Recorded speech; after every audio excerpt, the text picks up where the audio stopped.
Sa kabila ng paggunita ng buwan ng wika ngayong Agosto, patuloy pa rin ang hamon na pagyamanin at panatilihing buhay ang wikang Pilipino, hindi pa naman patay. Oo. Di ba? Kasi dulot ng social media at palitan ng kultura at ideya ng iba't ibang bansa, pumupurol daw ang ilang kabataan sa mismong wika natin. Nang tanungin namin ang taong bayan, mahalaga pa ba ang wikang Pilipino sa ating kabataan ngayon na globalized na ang mundo?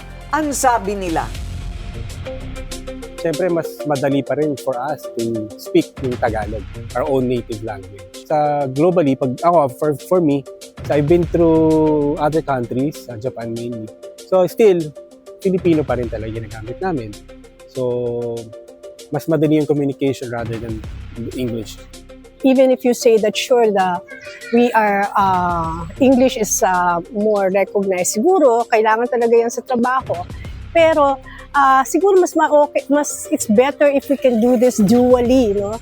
Which is what we are good at as Filipinos. Magaling tayo mag-Ingles, magaling din tayo mag-Tagalog. Tayo bilang mga Pilipino ay mas nakikita kong pinahahalagahan ang ibang lengguwahe like English kasi meron tayong sinasabing may pagka-colonial mentality, which is dapat natin tanggalin iyon upang mas maipabahagi natin sa mga susunod na henerasyon ang pagmamahal sa sariling wika ay mas nakakapagbigay ng magandang ekonomiya sa bansang Pilipinas. At para sa akin din, sa pamamagitan ng ating wika, natututunan natin ang ating kultura, kasaysayan, tradisyon at mga pagpapahalaga. So, mas maganda pa rin na sa mga kabataan is marunong magsalita ng wika natin. Kasi isa pa, yun din yung sarili nating tatak. Kumbaga doon tayo na pagkakakilanlan. And personally, yung anak ko, kami sa bahay, Tagalog kaming mag-usap. Hindi ako nakikipag-usap ng English sa anak ko. Parang hindi ko naman ma-imagine na ang isang bansa ay walang sariling wika. Yes. No? Saka kung pag-uusapan din naman yung pag-unlad, di ba? At ang Oo. sariling wika, hindi ba ang Japan, ang China, for the longest time ay ayaw nilang mag-English. Correct. Kahit yung kabataan kapag ka nagtanong ka ng direksyon, di ba? Kapag naliligaw ka sa subway, hindi sila makasalita ng English, kailangan mo mag-Google Translate. Ayun. Pero maunlad na bansa sila. Correct. Oo. Kung baga, wala yan sa kakayahan mong mag-Ingles. Oo, nasa kultura, no? Yes. Para talakayin ito, makakasama po natin via Zoom ang Commissioner at Chair ng Komisyon sa Wikang Filipino, Attorney Marites Barrios Taran. Magandang araw po. Magandang araw, magandang umaga sa ating lahat, lalo-lalo na po dyan sa inyo. Binibining Corina at Sir Willard Cheng. Opo. Maraming salamat po sa oportunidad na ito. Thank you, ma'am. Ma'am, napansin din ba ninyo na ang kabataan ngayon, nakwento ko nga kanina yung anak ko mismo sa classroom nila, siya po'y nasa grade 1, nag-i-Inglisa na po sila lahat doon. Nung panahon namin, Tagalog ang usapan namin ng mga kaklase ko. So, bakit po kaya nangyari yon? Dahil na rin sa impluwensya ng maraming mga bagay, katulad ng pagsikat ng internet, social media, nariyan din ang mga kaisipan ng mga modernong magulang kung saan ang iniisip nila ay kapag ang bata nagsasalita ng Ingles, ito ay smart, ito ay mas marunong kaysa sa iba, at mayroong kumpiyansa sa sarili. Kung baga ay mas nakakaangat. Ngunit katulad po ng mga sinabi ng inyong mga napanayaman, ako po ay pumapanig sa kanila. Kailangan natin na isa isip at isa puso maging ng ating bagong henerasyon na mahalaga ang wika natin bilang salamin ng ating pagkakakilanlan, Miss Corina, Sir Willard. Okay. So, medyo namumroblema po yung nakausap ko po na guro sa eskwelahan, sa isang pribadong eskwelahan. Sabi niya, Corina, kasi lahat ng mga bata ngayon nakatutok sa mga cartoons na English, mga pelikulang English. So, nahihirapan kami na itong mga batang ito ay maging interesado o kaya ay bihasa sa pagsasalita ng Filipino. In fact, their grades are all low when it comes to Filipino or araling panlipunan or social studies. So, ito po ba ay problematic situation sa ngayon?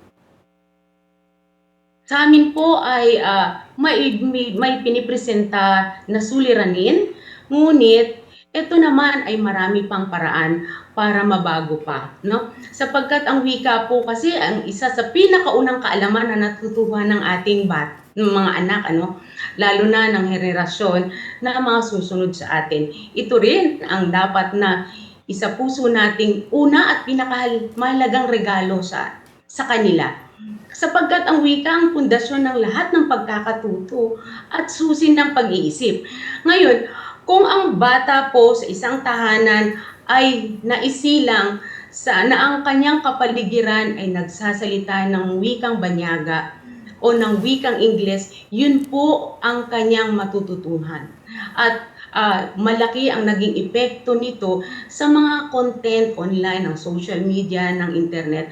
At marahil dahil ang mga karaniwang Pilipino ay naging mas bihasa na rin sa paggamit ng wikang Ingles o mga banyagang wika. At ito ang naisasalin nila na kaalaman sa ating mga kabataan. Ngunit hindi naman po masyadong problemado ito kung sama-sama nating gawan ito ng paraan. Mapreserba pa po natin ang wikang Filipino alinsabay sa pag-unlad ng ating bansa na gamit po ang wikang Ingles na tinatagurian nila na wika ng modernisadong mundo. Sapagkat mahalaga po na alam natin ang kahalagahan din ng wika natin, ng sarili nating wika. Kapag kasi ang bata ay lumaki na Ingles ang mga naririnig pagkagising, pagpunta sa paaralan, sa kanyang playground, Ingles ang ginagamit. Ang wikang Filipino po ay magiging banyaga sa kanya. At ito po ang ating iniiwasan. Marami naman po tayong magagawa upang ito ay maremedyohan, lalo na sa pinakaunang taon ng paglaki ng bata, kung saan marami pa po tayong pwede maituro sa kanya. Yun, ano pa hong paraan, ma'am, ang pwede ninyong maipanukala para talaga maging mahusay sa Filipino ang kabataan? Unang-una po, dapat nagsisimula ito sa tahanan din. Kaya kami ay lagi nakikipag-ugnayan sa mga magulang, no? At sa mga kabataan din na may mas edad na kaysa sa mga batang paslit. Sapagkat natututo po sila una hanggang 7 taon nila. At ito ang mga pinaka-importanteng panahon ng isang bata. Ngayon, kapag ang lahat... Hello, ma'am. Ayan, ako, nag-freeze si ma'am. Okay. O habang hinihintay natin siya, basahin muna natin ang mga pananaw ng netizens tungkol sa issue sa kahalagahan ng wikang Filipino sa ating mga kabataan. Nang tanungin natin sila online, ang sabi nila, Ines Nava, oo, kasi mas marami pa rin kabataan na marunong magtagalog. Sabi naman ni Jillian Alzola, oo, konti na lang naman ang mga bata ngayon na English ang first language. Monica Gesmundo, mahalaga pa rin, pero kumukonti na ang bilang ng kabataan na magaling mag-Pilipino. Sabi naman ni John Lopez, not as much. English is the more valuable language because it is what we use in the workforce. Kasi nga naman marami talaga ngayon nangingibang bansa. Multinational din. Paul Escueta, hindi dahil mas mahilig sila sa K-pop at anime, hindi na nila alam ang native language nila. Sa bagay, sa bagay, it is something that could be debatable, na yung mas marunong ka mag-Chinese. Kasi yung populasyon ng mga mundo. Chinese sa buong mundo ay naghahari. O kaya ay English because yung mga first world countries kung saan mo gustong makipagkalakal o kaya magtrabaho o tumira ay Well, English nga English yung... speaking. Oo, English ang lingwahe. Ang importante, wag din kalimutan yung Filipino. At maganda yung sinabi ni attorney kanina na at least dun sa first few years ng bata ay natuturo sa kanila para hindi nila makakalimutan. May foundation sila sa language na yan. Okay, Oo. okay. So, bumalik na si Ma'am Marites. Okay, huling pananalita na lang siguro. Ma'am, ano po ang inyong maipapanukala para masigurado na ang bata ay marunong pa rin mag-Pilipino? Ito po ay katulad ng aking nabanggit, ito po ay nagsasalita sa tahanan. Kailangan atin hikayatin ang ating mga magulang, ang mga ate, mga kuya, tita, tito, na kausapin ang bata sa murang edad pa lamang sa wikang Filipino. Sapagkat dito po masasanay ang bata sa pagsasalita. Sapagkat kung ano ang kanyang magiging unang wika, ang siya na niyang dadalhin sa paaralan, sa pamayanan, maging hanggang sa pagtatrabaho niya ay hindi na niya ito makalilimutan. Ang wikang Ingles po ay natututuhan natin sa ibang paraan, katulad ng sa mga pag-aaral, sa eskwelahan, itinuturo iyan. Ngunit ang pagtuturo sa wikang Filipino ay hindi lamang nakakulong sa eskwelahan kung saan itinuturo ang asignaturang Filipino. Kailangan po ito ay may aktibong partisipasyon ng hindi lamang ng mga guro, kung hindi ng mga magulang din. At ito ang aming ipinapanukala na sana ay hindi rin maalis ang pagtuturo ng wikang Filipino, hindi lamang sa elementarya, kung hindi manghinging hanggang doon sa kolehiyo. Sapagkat mahalaga ito para mabuo ng bata ang kumpiyansa sa pagsasalita sa wikang Filipino, sa wikang alam niya at sa wikang nauunawaan niya. Marami na po ang mga pag-aaral na nagpapakita na ang batang matatas sa wikang Filipino sa kanyang L1 o sa kanyang unang wika ay may mas mataas po na antas ng pagkakatuto at pangunawa sa agham, sa matematika, sa araling panlipunan. At ito ang mga kailangan niya na instrumento, kailangan kaalaman kapag po siya ay nagtatrabaho na. Kung kailangan talaga natin ng magandang pundasyon para sa ating mga kabataan, kailangan pong pagsumikapan natin, naturuan siya sa wikang Filipino, sa kanyang katutubong wika upang ang kasaysayan, ang kultura ay hindi mawala sa kanyang isipan at sa kanyang puso. Okay. Maraming salamat po sa inyong oras, yung ating pong Commissioner, Attorney Barrios Taran. Thank you po. Maraming salamat po. Thank you, ma'am. Ayun, Komisyon sa Wikang Wikang Filipino. Okay. Anong kailangan natin i-memo ngayon?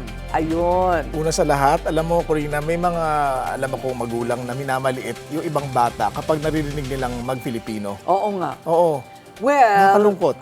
Kaya nga sa pagpili kasi ng marami na rin kasi ang mga eskwelahan na international sa Pilipinas.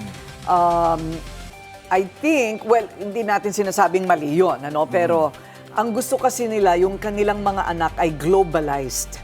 Globalized, marunong makitungo sa kultura ng iba at saka yung lingwahe, no? Ako naman kasi medyo baligtad. Ang gusto ko, alamin mo muna kung sino ka bago ka makisalamuha sa buong mundo. Para hindi ka nalilito. Tsaka talaga may mga kaugaliang Pilipino na sadyang doon ako Hindi ako doon sa ugaling banyaga.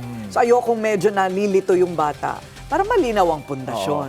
Kumbaga kung may self-identity, dapat malinaw din yung national identity ng isang bata. And it starts with talking in Filipino. Sa bahay. Nagsisimula sa bahay Yung nagsasalita talaga siya ng Filipino. Yung mga anak ko Ilonggo. Oo. Minsan, pinagalitan ko, hindi daw sila Pilipino, Ilonggo daw sila. Oo. Sabi ko, hindi, mali. Sa bahay naman, Chinese-Filipino. Oo, Chinese-Filipino Oo. naman. Oo. I think it starts there.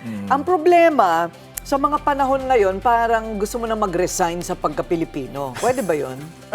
Sa dami ng problema. Hindi ba? Oo. Kasi parang gusto mong maging panatag, gusto mong ipagmalaki na ikaw ay isang Pilipino. Oo. Pero kapag nakikita mo ang kinalabasan ng ating pinaghirapang iboto, sa upuan ng kapangyarihan. At kung makita mo kung saan dinadali, pinaghirapan natin pera, parang gusto mo na mag-resign bilang Pilipino. Nasa na yung form. Mapapagoogle ka how to migrate to Canada, how to migrate. Exactly. To other Oo, countries. kasi, di ba? Naku, haba usapan natin pag pinag-usapan natin ng citizenship.